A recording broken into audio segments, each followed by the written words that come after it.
হযরত আইয়ুব আলাইহিস সালাম বনি ইসরাইলের বহুত বড় একজন জলিলুল কদর পয়গম্বর। আল্লাহ পাক এমন এমন নিয়ামত তারে দিয়া রাখছেন, নিয়ামতের সাগরে হাবুডুবু খাইতেছিলেন, কোন দিক দিয়ে কোনো অভাব নাই, কোনো অভাব নাই। যেমন আল্লাহ তারে সুস্থতার নিয়ামত দিছেন, তেমন আল্লাহ তারে দৌলত দিছেন, সহায় সম্পদ দিছেন, রাজত্ব দিছেন। 6টা জোয়ান জোয়ান ছেলে আল্লাহ তারে দিছেন, ছেলেরাও জোয়ান। আর 4 জন বিবি দিছেন। সর্বদিক দিয়ে 70 বছরের হায়াতের জীবন, সুস্থতার 70 বছরের হায়াতের জীবনে ওনার একটা মাথা ব্যথা পর্যন্ত হয় নাই। তাফসীরি কিতাবে লিখেন ঘাম বিচি পর্যন্ত উঠে নাই। আল্লাহ তারে এত নিয়ামত দেয়া রাখছেন, যেরকম সুবহানাল্লাহ। আমার ভাইয়েরা, বন্ধুরা, যুবক, সুস্থতার চেয়ে বড় নিয়ামত আর কিছু নাই। একজন মানুষের জীবনের সবচেয়ে বড় নিয়ামত হলো সুস্থতার আল্লাহর গোলাম। এজন্যই তো মূসা নবী আল্লাহকে জিজ্ঞেস করেছিলেন, মালিক, আমি যদি খোদা হই, তুমি যদি বান্দা হও, আমার কাছে তুমি কি চাইবা? প্রশ্নটা বুঝছেন? আল্লাহ, আমি যদি খোদা হই, তুমি যদি বান্দা হও, কি চাইবা? আল্লাহ তখন বলেন, মূসা রে, এমন তো হবে না, যদি হইতো আমি সুস্থতার নিয়ামত চাইতাম। মূসা নবী কয়, মালিক, আমি পেয়ে গেছি, কি চাইবো? তোমার কাছে আমি কি চাইবো? পেয়ে গেছি মালিক, আমিও সুস্থতার নিয়ামত চাই, সুস্থতার নিয়ামত চাই। এজন্য রে ভাই, আইয়ুব আলাইহিস সালামকে আল্লাহ পাক সুস্থতার নিয়ামত আল্লাহ দান করেছেন, সহায় সম্পদ দান করেছেন, স্ত্রী দান করেছেন, সন্তান দান করেছেন, রাজত্ব দিয়েছেন, ধন দৌলত, একটার পর একটা বাগান, একটার পর একটা ইন্ডাস্ট্রি, একটার পর একটা শিল্প কারখানা, বাড়তেই শুধু থাকলো, বাড়তেই থাকলো। এত কিছু নিয়ামতের ভিতরেও আল্লাহর পয়গম্বর আল্লাহর গোলামি করা ছাড়েন না, আল্লাহর শুকর বন্ধ করেন না, আল্লাহর জিকির বন্ধ করেন না। সমাজে কিছু মানুষ পাওয়া যাবে, যখন পয়সা করি হাতের মধ্যে আসে, তখনই সে গুনার দিকে ধাবিত হয়। অনেক মানুষ, অনেক শিল্পপতি পাওয়া যায়, শিল্পপতি পাওয়া যায়, রাত 2টা বাজে 3টা বাজে ঘরে ঢুকে, স্ত্রী জানে না কখন স্বামী ঘরে ঢুকলো। কোটিপতির সন্তান রাত কয়টা বাজে ঘরে আসে, বাবা জানে না, মা জানে না, মা জানে না। পয়সায় অনেককে নষ্ট করে ফেলে, চরিত্র নষ্ট করে ফেলে, ক্যারেক্টার নষ্ট করে ফেলে। মানুষ যখন সুখে পড়ে, কেউ কেউ আছে আল্লাহকে ভুলে যায়।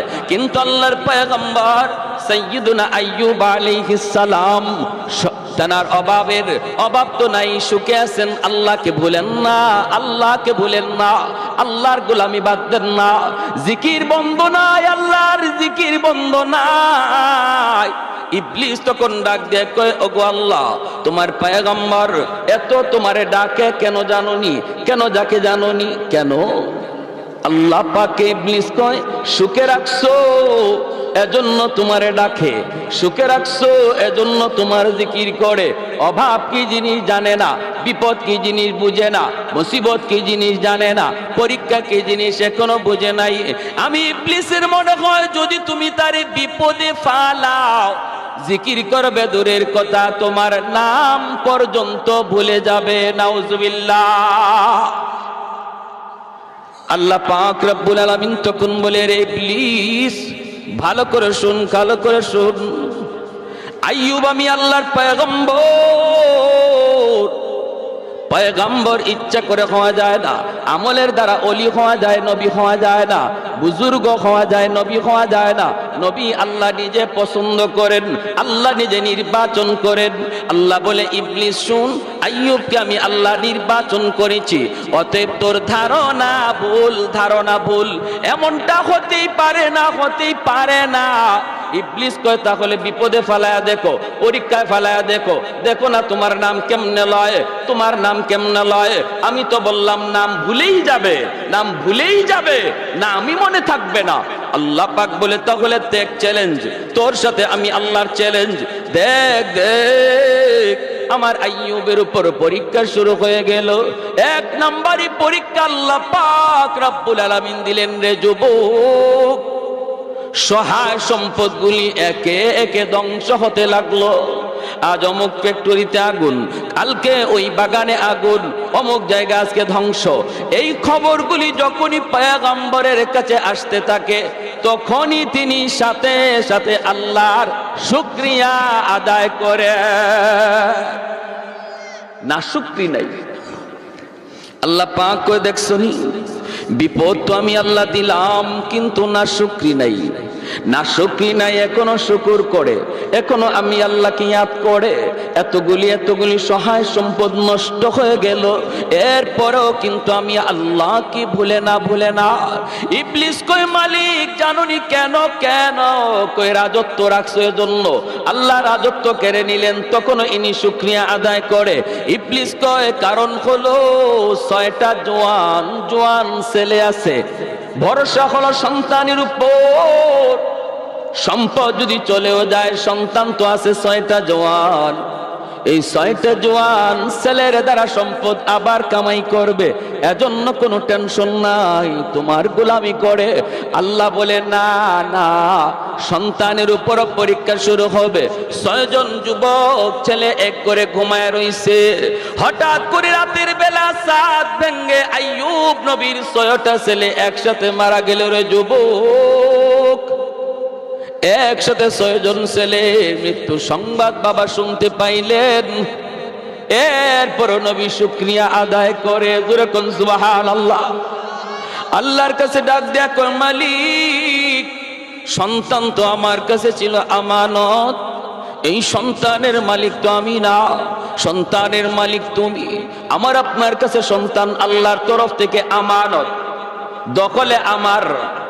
এই সন্তান নিজের খুশি মতো চালানো যাবে না, আমানতের বস্তু নিজের মর্জি মতো ব্যয় করা যায় না, করলেই সেটা খেয়ানত হয়।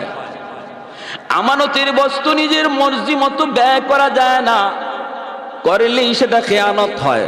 কেমনে ব্যয় করতে হয়, কয় মালিকের নির্দেশ মতো, মালিক যেভাবে বলে সেইভাবে, তাহলেই আমানতদারি রক্ষা হয়। সন্তান আল্লাহর তরফ থেকে আমার আপনার কাছে আমানত। এজন্য সন্তানকে যা খুশি তা শেখানো যাবে না, যা খুশি তা দেখানো যাবে না, যা খুশি তা পরানো যাবে না, যা খুশি তা তারে জামাও পরানো যাবে না, যা খুশি তা তারে তার শোনানো যাবে না। সন্তানকে কি শোনাবো, সন্তানকে কি দেখাবো, সন্তানকে কি পড়াবো, সেই জিনিসটাও চলবে আল্লাহর মর্জি মতো, তবেই আমানতদারি রক্ষা হবে। হাসরের মাঠে বহু বাপমা আল্লাহর আদালতে খিয়ানতকারী হিসেবে কাঠগড়ায় দাঁড়াবে, আর সেই মামলাটা দায়ের করবে তার সন্তান মামলা দায়ের করবে বাপমার বিরুদ্ধে। আল্লাহ, আমি ছোট ছিলাম, আমি বুঝি নাই, কোথায় পড়লে পরে তোমাকে চেনা যায়, কোন শিক্ষা লাভ করলে পরে আখিরাত জানা যায়। আল্লাহ, আমি ছোট্ট বাবু ছিলাম, আমি বুঝতাম না। আল্লাহ, আমার বাপমা বুঝতেন, তারা কেন আমাকে ওই শিক্ষা দিলেন না?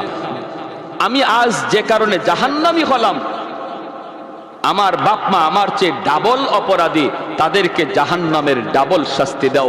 রব্বানা আতিহিম দিআফাইনি মিনাল আযাব ওয়ালআনহুম লা'নান কাবীরা।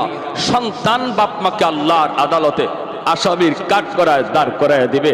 অনেক বাপ মা সন্তানের মামলায় আল্লাহর আদালতে আসামি হবে, তারা যারা সন্তানের ব্যাপারে খিয়ানত করেছে।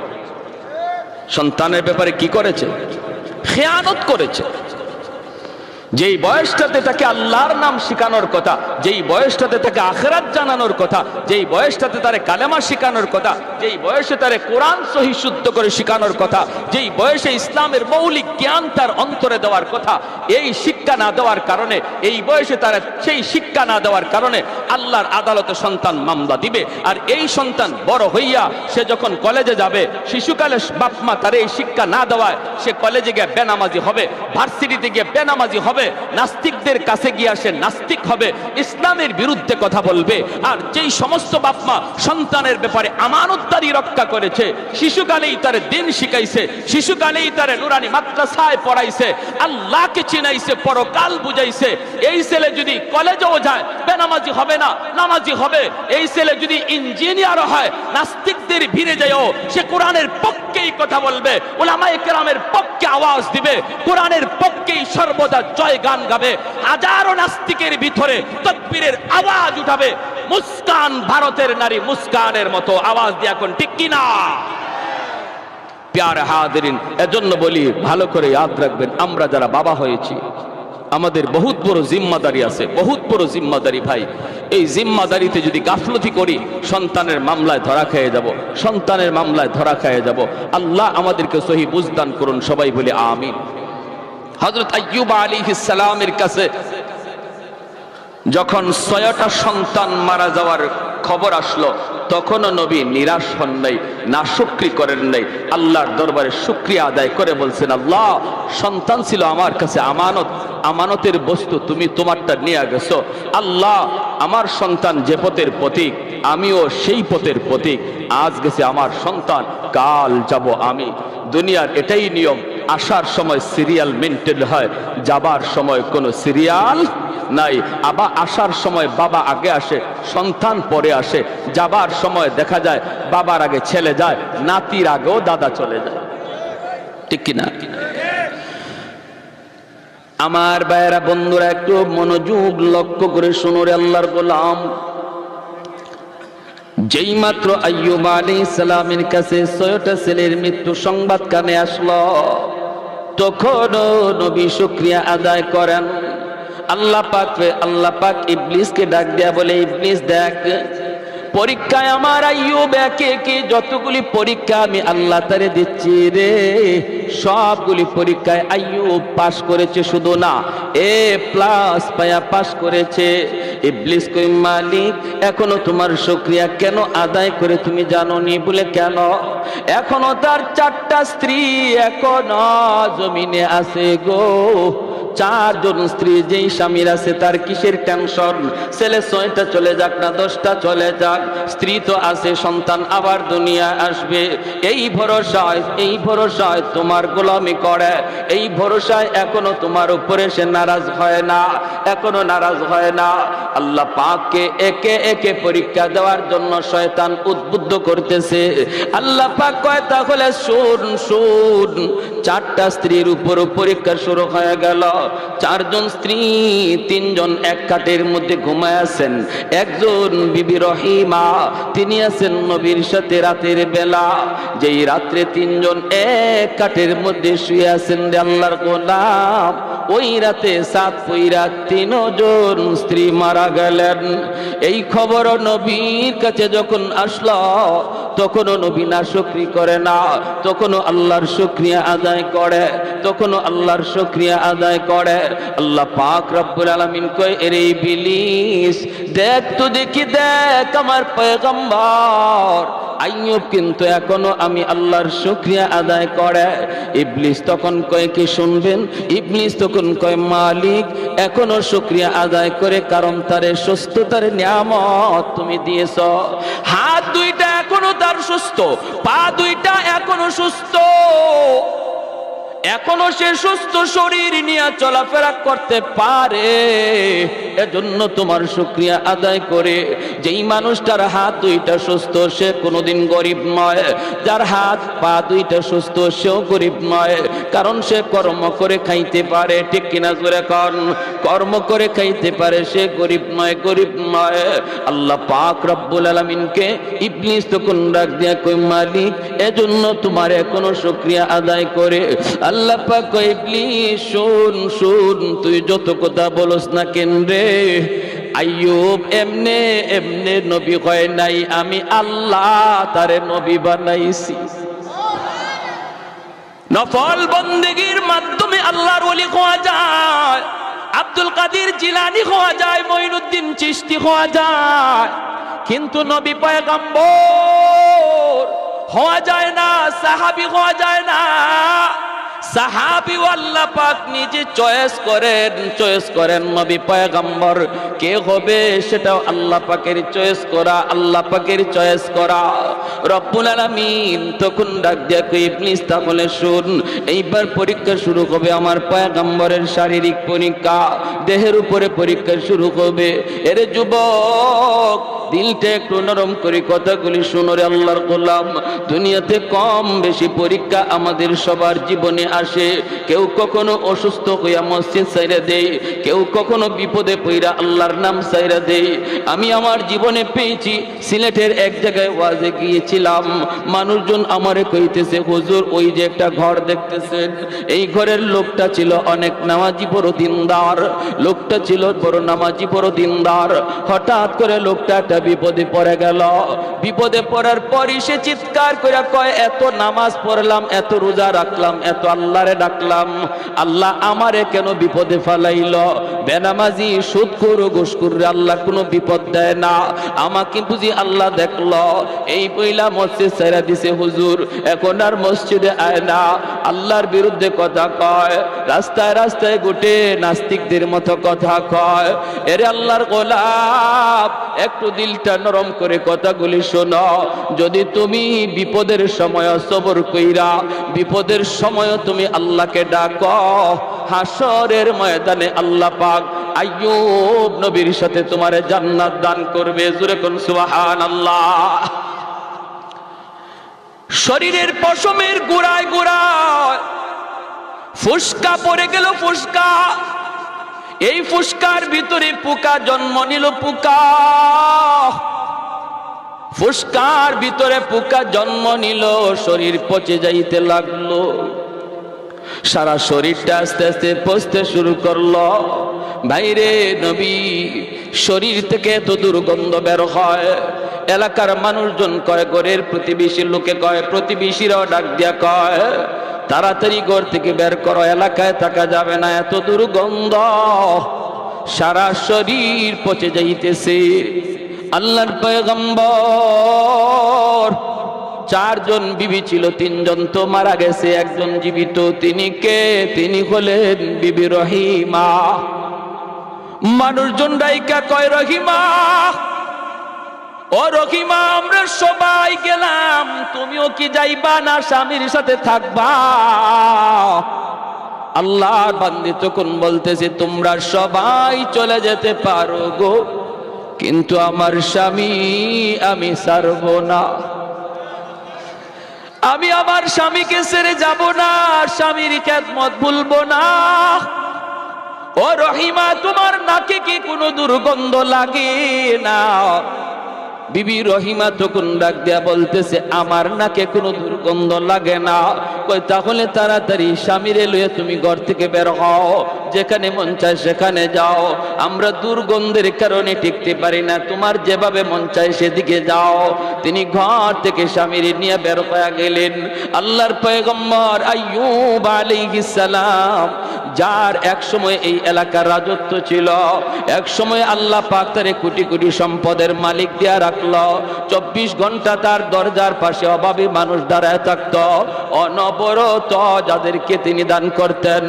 আজ ওই মানুষগুলো কয় রহিমা তাড়াতাড়ি যাও, তাড়াতাড়ি সরো গো, এলাকায় থাকতে পারি না। কই যাইবা তুমি জানো?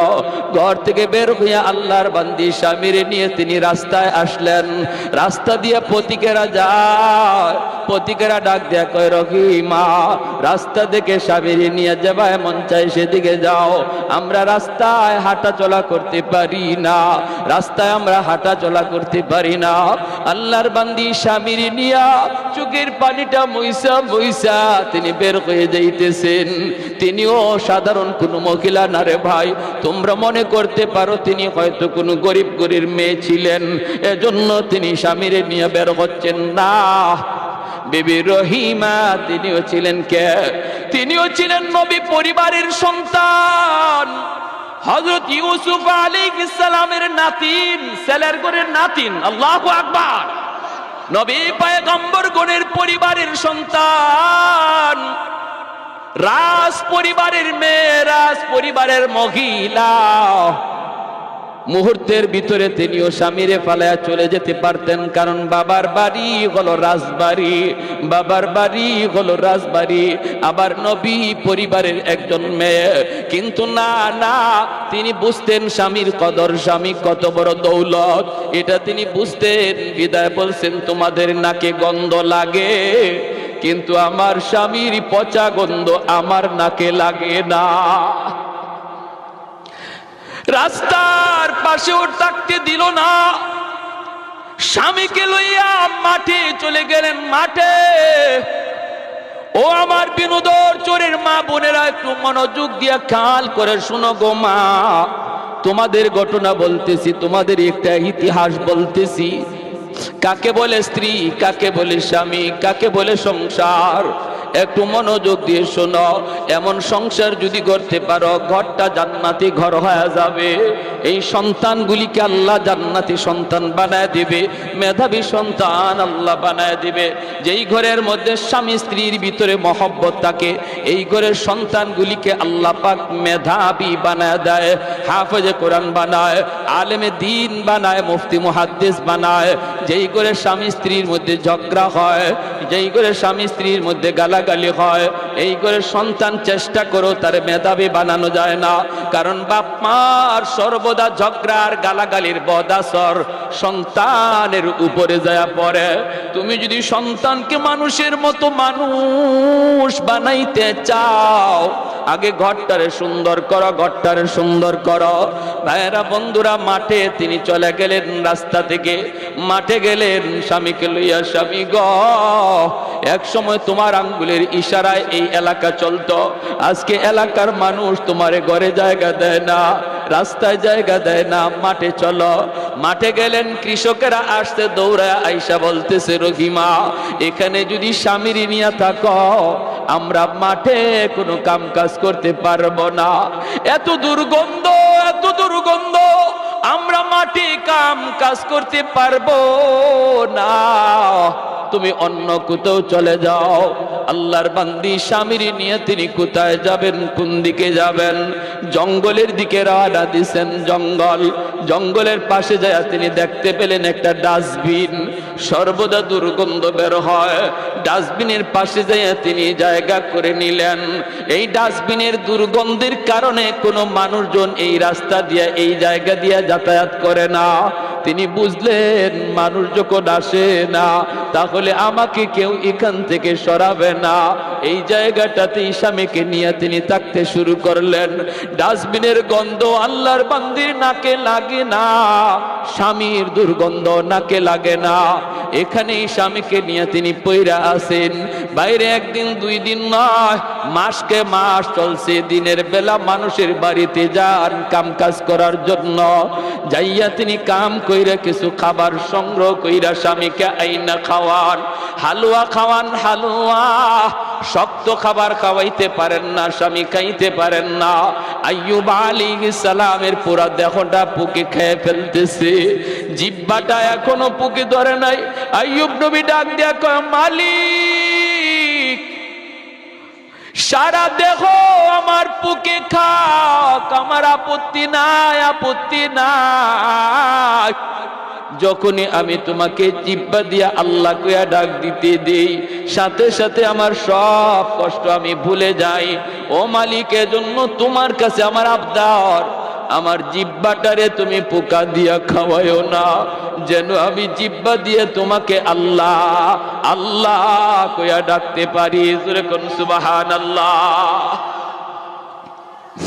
ভাইরা আমার, আল্লাহর বান্দি মানুষের বাড়িতে যে কাম করেন, হালুয়া পাকায়া স্বামীরে তিনি খাওয়ান। কেমনে খাওয়ান রে ভাই? চামচ দিয়া খানা দিতে পারেন না, দিলে পরে চামচটা লাগলে নবী ব্যথা পান, কারণ দাঁতের মাড়িটা পর্যন্ত পচে গেছে, এমনি ভাবে ঠোঁট পর্যন্ত সব পচে গেছে। চামচ যদি লাগে সাথে সাথে তিনি ব্যথা পান, ব্যথা পান। তখন আল্লাহর বান্দি তিনি আঙ্গুল দিয়েও খাওয়ান না, হাত দিয়া খাওয়াইতে গেলে আঙ্গুলটা যদি এই আক্রান্ত জায়গায় লাগে, যদি মুখের এই আক্রান্ত জায়গায় আঙ্গুলের নখটা লাগে, নবী ও কয়ে চিৎকার করে কান্দা উঠেন। এজন্য বিবি রহিমা চামচ দিয়েও না, আঙ্গুল দিয়েও না, নিজের জিহ্বাটারে তিনি চামচ বানাইয়া এই জিহ্বার মধ্যে হালুয়া উঠাইয়া জিহ্বাটা স্বামীর মুখের ভিতরে ঢুকাইয়া খানা খাওয়ার, অলকমের ভিতরে জিহ্বাটা ঢুকে তিনি খানা খাওয়ান। এইভাবে তিনি স্বামীরে খাওয়ান। দিনের বেলা তিনি মানুষের বাড়িতে যায় কাম করেন, কিছু কাম কইরা খাওয়ানোর ব্যবস্থা করেন। এইভাবেই চলছে, এইভাবেই চলছে রে ভাই। ভাইয়েরা, বন্ধুরা, একদিন তিনি কাম পান নাই, কোথাও কোনো কাম কাজ পান নাই। গেছেন একজন ইহুদি মহিলার বাড়িতে, যাইয়া তিনি বলতেছেন, মা গো, ঘরে কোনো কাম আসেনি, আমাকে কোনো কাম দেওয়া যাবেনি।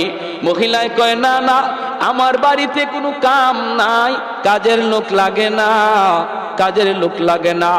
তখন তিনি বলতেছেন, তুমি হালুয়া পাকাইছো, একটু হালুয়া দিবানি, আমার স্বামীর জন্য একটু হালুয়া নিব। মহিলায় কয়, আমি বিনা টাকায় বিনা পয়সায় হালুয়া দেই না, আমি তো বিক্রি করি। তখন আল্লাহর বান্দি বলেন, মাগো, কিছুই তো নাই, কি দিয়ে তোমার আমি দেব, কি বদলা দেব, দেবার তো কিছুই নাই। আমার জন্য চাই না, আমার জন্য চাই না, আমার একজন অসুস্থ স্বামী, আমার অসুস্থ স্বামী জঙ্গলের ডাস্টবিনের পাশে রেখে এসেছি, অসুস্থ ক্ষুধার্ত তার জন্য। মহিলায় কয়, না, আমি এমনে দেই না, এমনে দেই না, পয়সা লাগে, পয়সা দিব কোত্থেকে? তখন ওই মহিলা কয়, পয়সা নাই তো ভাগো, দেওয়ার কোনো সুযোগ নাই, কিন্তু একটা কাজ করলে দিতে পারি। বলে কি কাজ? কয়, তোমার চুলগুলি অনেক লম্বা দেখা যায়, যদি কিছু চুল কাইটা আমাকে দেও, এই চুলের বিনিময়ে তোমাকে হালুয়া দেব। আল্লাহর বান্দি বিবি রহিমা কই, না না মাগো, তুমি এমন কথা বইলো না গো, আমার লম্বা চুল থাকার কারণে আমার স্বামী আমার চুলে দইরা বসা থেকে মাঝে মাঝে দাঁড়ায়, আমার চুলটারে আমার স্বামী লাঠি বানায়। আর একটু জোরে কোন সুবহানাল্লাহ। ও আমার মা বোনেরা, খেয়াল করে শুনো, আমার নবী, রহমতের নবী বলেছেন, আইয়ুমা ইমরাতিন ইদা সাল্লাত খামসাহা ওয়া সামাত শাহরাহা ওয়া হাফিজাত ফারজাহা ওয়া আতাআত বালাহা। নবী বলেন, যেই মহিলা 4টা কাজের জিম্মাদার হয়ে যায়, আল্লাহর তৈরি জান্নাতের যে কোনো দরজা দিয়ে ঢুকবে, কেউ তারে বাধা দিবে না, বাধা দেওয়ার কোনো সুযোগ তার নাই। 1 নাম্বার হলো, যদি কোনো মহিলা নামাজের হিসাবটা ঠিক মতো আল্লাহরে বুঝাইতে পারে, ওয়াক্ত মতো নামাজ পড়া নেয়, পরের ওয়াক্তে নামাজ নেয় না, যথা টাইমে নামাজ যেই মহিলা আদায় করে। 2 নম্বর হলো, যেই মহিলা রমজান মাসে রোজা ঠিক মতো রাখে। 3 নম্বর হলো, নবী বলেন, যেই মহিলা খাস পর্দা করে। খাস পর্দা বলতে আমরা কি বুঝিনি রে ভাই? খাস পর্দা হলো ঘরের পর্দা, বাহিরের পর্দা। ঘরেও কিন্তু পর্দা আছে, বাহিরেও পর্দা আছে। বাহিরের পর্দা হলো বের হওয়ার সময় মোটা কাপড়ের বোরকা পরে বের হও, ঢিলা ঢালা বোরকা পরে বের হও, এটা হলো বাহিরের পর্দা। মুখটাও তোমার ঢাকা থাকবে, হাত মোজা পা মোজা লাগানো থাকবে, এটা হলো বাহিরে বের হওয়ার পর্দা। আর যদি একান্ত ঘরে তুমি থাকো, তুমি ঘরে থাকো, ঘরেই থাকো, একান্ত প্রয়োজনে বের হলে মোটা কাপড়ের বোরকা পরে বের হবা। ঘরের ভিতরে থাকলে তোমার পর্দা আছে। চাচাতো ভাইয়ের সাথে পর্দা করা তোমার ফরজ, মামাতো ভাইয়ের সাথে পর্দা করা ফরজ, খালাতো ভাইয়ের সাথে পর্দা করা ফরজ। এমনি ভাবে ভাইয়েরা, বন্ধুরা, গ্রামের সম্পর্কের চাচা, গ্রামের সম্পর্কের নানা, গ্রামের সম্পর্কের দাদা, গ্রামের সম্পর্কের মামা, গ্রামের সম্পর্কের যত যা কিছু আছে, সব হলো তোমার জন্য বেগানা, বেগানা। তাদের সাথে দেখা করা তোমার জন্য হারাম, কথা বলা হারাম। তো ঘরের পর্দা, বাহিরের পর্দা যেই মহিলা করলো, 4 নাম্বার নবী বলেন, যেই মহিলা স্বামীর কথা মতো চলে, স্বামীর খুশি রাইখা চলে, যেই মহিলা মারা যায় আর ওই অবস্থায় তার স্বামী তার উপর খুশি থাকে, নবী বলেন, মরতে দেরি, জান্নাতে যাইতে দেরি না। ভাইরা আমার, এজন্যই তো বিবি রহিমা কি পরিমাণ স্বামীর খেদমত, কি পরিমাণ স্বামীর জন্য ত্যাগ, কি পরিমাণ কোরবানি। ওই মহিলা কয় চুল কাইটা দিবা তবে আমি তোমাকে হালুয়া দেব। আল্লাহর বান্দি কয় চুল কাটা যাবে না, কারণ যদি আমি চুল কাটি আমার স্বামী কেমন করে বসা থেকে উঠবে, কেমন করে তিনি বসা থেকে উঠবে। ইহুদি মহিলা কই এত কিছু বুঝি না, যদি আমার কাছ থেকে হালুয়া নিতে হয় চুল দেওয়া লাগবে। তিনি বাধ্য হয়ে গেলেন চুল দেওয়ার জন্য, সাথে সাথে একটু চুল কাইটা দিয়া দিল। স্বামীর কারণে নিজের চুলটা তিনি কিছু দিয়া দিলেন কাইটা। শয়তান কিন্তু সুযোগ পায়া গেছে, শয়তান পিছনে লাইগা আছে কেমন করে স্বামী স্ত্রীর ভিতরে একটা ভুল বুঝাবুঝি সৃষ্টি করাইতে পারে। শয়তান যদি স্বামী স্ত্রীর মধ্যে ভুল বুঝাবুঝি করাইতে পারে, তালাকের পর্যায়ে নিতে পারে, সংসার যদি ভাঙিয়ে দিতে পারে। আল্লাহর নবী বলেন শয়তানের জীবনের যত শয়তানি আছে রে, সমস্ত শয়তানির ভিতরে সবচেয়ে বড় শয়তানি হলো তালাক, সবচেয়ে বড় শয়তানি হলো ঘরের মধ্যে স্বামী স্ত্রীর ভিতরে গন্ডগোল। নবী বলেন একদিন ইবলিস সবগুলি ইবলিস রে নিয়ে একসাথে বইছে, বইয়া বলতেছে আজকে কে কি খারাপ কাজ করছো একটু তালিকা দাও। একজনে কই একজন লোক মসজিদে যাইতেছিল, শয়তানি করে আমি মসজিদ থেকে ফিরাইয়া দিছি, আর মসজিদে যাইতে দেই নাই। কয় এটা তো সামান্য কাম, বড় কোনো কাম না। শয়তান কিন্তু মুকুট নিয়ে বসা, পুরস্কার নিয়ে বসা, এই লোকে পুরস্কার দিল না। আরেকজন রে কয় আমি মাপে কম দেওয়াইছি, আমি একটা দোকানদার রে বুদ্ধি কইরা মাপে কম দেওয়াইছি। শয়তান কয় এটাও বড় কোনো পাওয়ার কিছু না।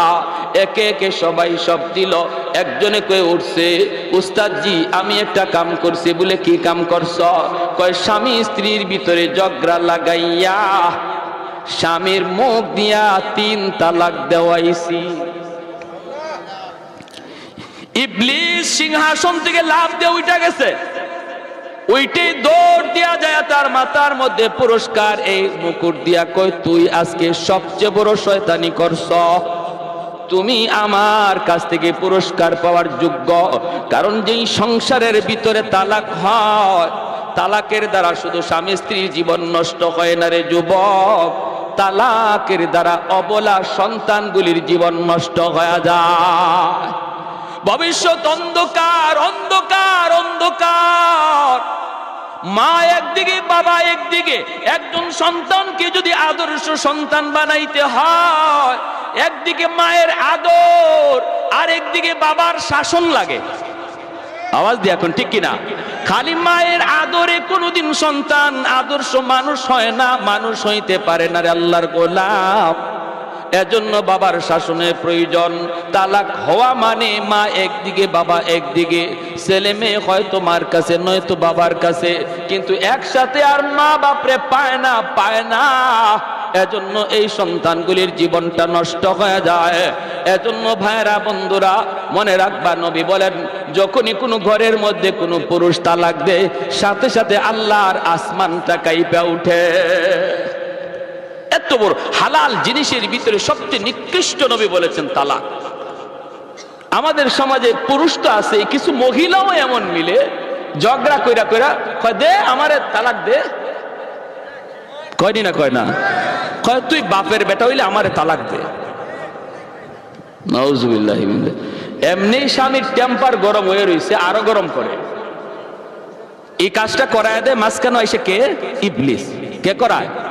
ইবলিস করায়। আর হেও গুসার ছুটে তালাক 3টা না দেয়া 14 গোষ্ঠী সহ তালাক দেয়। তোরে তালাক, তোর মারে তালাক, তোর দাদিরে তালাক, তোর 14 গোষ্ঠী তালাক। 3 তালাকের বাহিরে তালাক দিলে মনে রাখবা একসাথে 3 তালাক দেওয়া কবিরা গুনাহ। যদিও তালাক হয়ে যাবে, কিন্তু যে দিল এর খবর আছে আল্লাহর কাছে, ফিটা আছে। একসাথে 3 তালাক দেওয়ার কোনো বৈধতা নাই।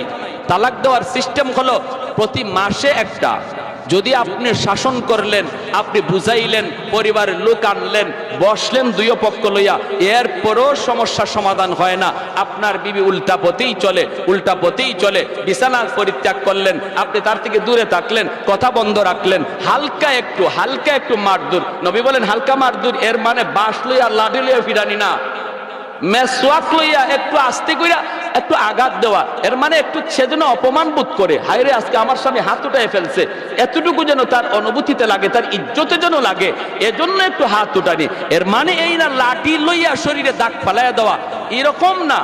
হালকা কিছু আঘাত করলেন, এরপরও সংশোধন হয় না, তখন শরীয়ত বলে সে যখন পবিত্র হালতে থাকে তখন তার এক তালাক দাও। এরপরে আরেকবার যখন পবিত্র হয় পরের মাসে, ওই সময় আরেকটা তালাক দাও। তারপরেও যদি সংশোধন না হয়, 2 তালাক দেওয়ার পরেও সুযোগ ছিল তারে আনার, এরপরেও যখন সে সংশোধন না হয় তখন তারে আরেকটা তালাক, 3য় মাসে আরেকটা তালাক দাও। এভাবে হলো শরীয়তের তালাকের বৈধতা, তালাকের সিস্টেম। কিন্তু আমাদের সমাজে যেইভাবে তালাক দেওয়া হয়, এক বৈঠকে এক বসায়, এগুলার কোনো তরিকা নাই, সিস্টেম নাই। তবে তালাক কি হবে না? বলে হ্যাঁ হবে, 100%। হযরত ওমর রাদিয়াল্লাহু তাআলা আনহুর জামানায় এক লোক 3 তালাক না দিয়া তালাক দিয়া লাইছে বউরে 100টা। ওমর রাদিয়াল্লাহু তাআলা আনহু তারে ডাকায় আনছেন, আইনা বলেন বসো, তোমার তালাক দেওয়ার বৈধতা কয়টা? বলে 3টা। তে 100টা দিলা কেন? গুসার ছুটে মারছি, হে গুসা করে মারছে, গুসা করে মারছো তো 3টা তোমার পাওনা, এজন্য 3টা তুমি দিছো, আর বাকি যে 97টা দিছো এটা এখন তোমার ফিডে পাওনা। এজন্য হয়তো তোমার বেত আইনা 97টা বেত হের ফিটও দিছেন, বুঝলে ওইটা 1 তালাক, এটা 2 তালাক।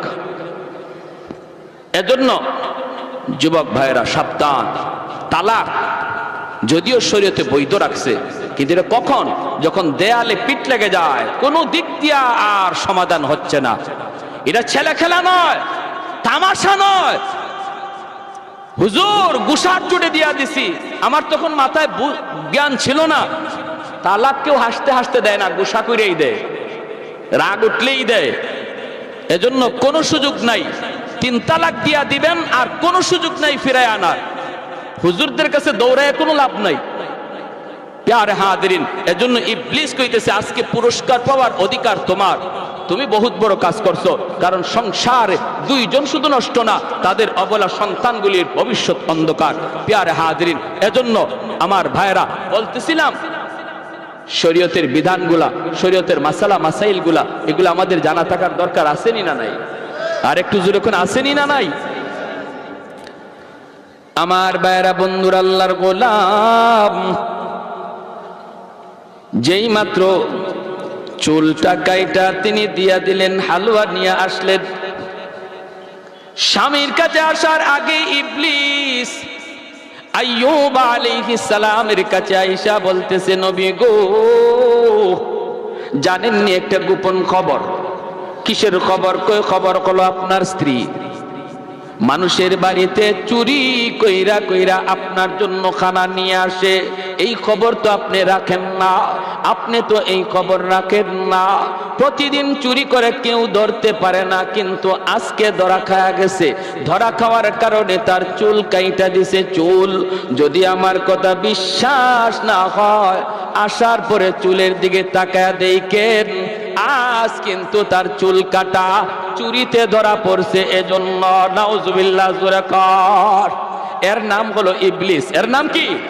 এর নাম হলো ইবলিস। ঘটনা ঘটলো কি আর শুনাইতেছি কি? ঘটনা ঘটলো কি আর শুনাইতেছি কি?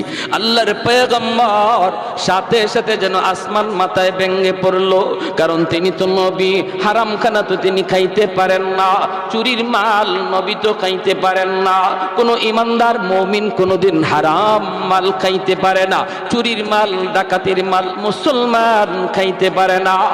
ভাইরা বন্ধুরা, আল্লাহর পয়গম্বর আওয়াজ দেয়া কই, মালিক, ঘটনা যদি এমনই হয়, আমাকে তুমি কেমন পরীক্ষায় ফেলাইছো গো আল্লাহ?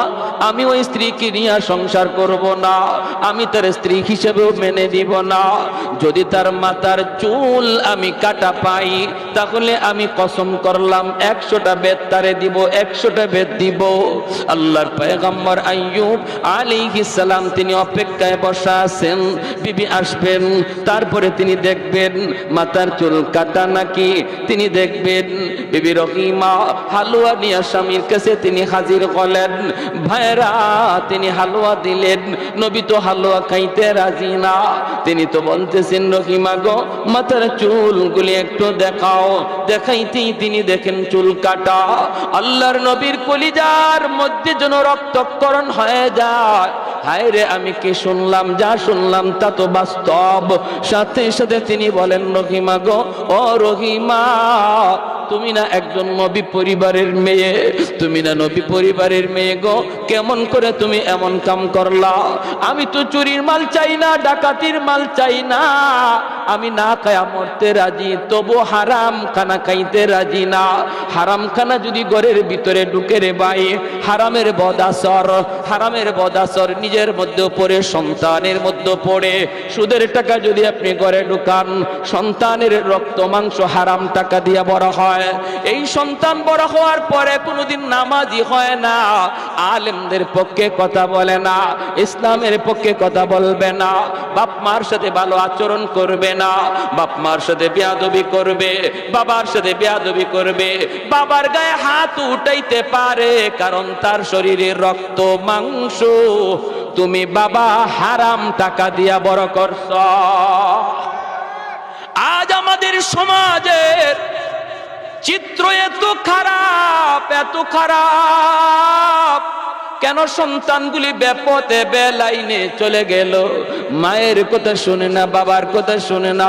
কত বাবার অভিযোগ, হুজুর একটু পানি ফোড়া দেন, হুজুর একটু পানি ফোড়া দেন, পোলারে পাই না, হুজুর একটু পানি ফোড়া দেন, পোলাটায় কথা শুনে না, হুজুর একটু পানি ফোড়া দেন, মেয়েটায় কথা শুনে না।